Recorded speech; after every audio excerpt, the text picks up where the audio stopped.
Plus the importance of not having them isolate and then what we can do to help out. Is very hard psychologically, because it would lead to depression, and depression can mimic other things that aren't necessarily present.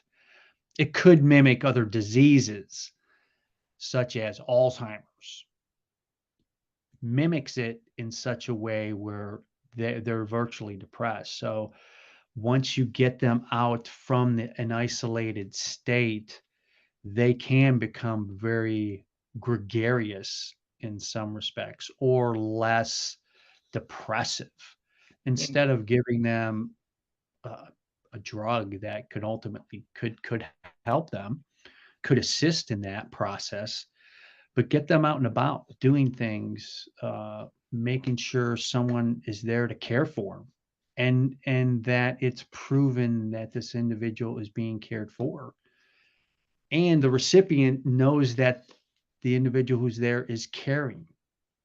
That has a lot of emotional and psychological Yeah. effects on the individual and a person's healing. The processes with which it takes to heal as well can be done. And that's even when rehab, you don't want an individual isolated. You want them to be around people as well.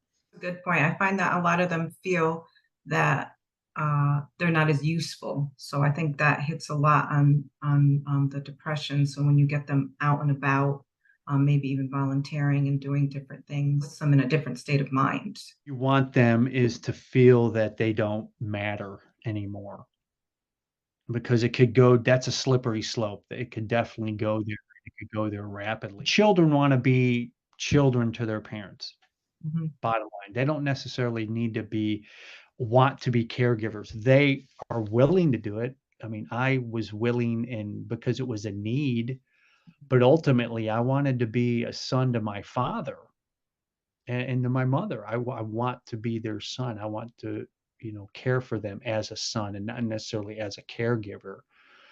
But as the need arises, that may have to happen.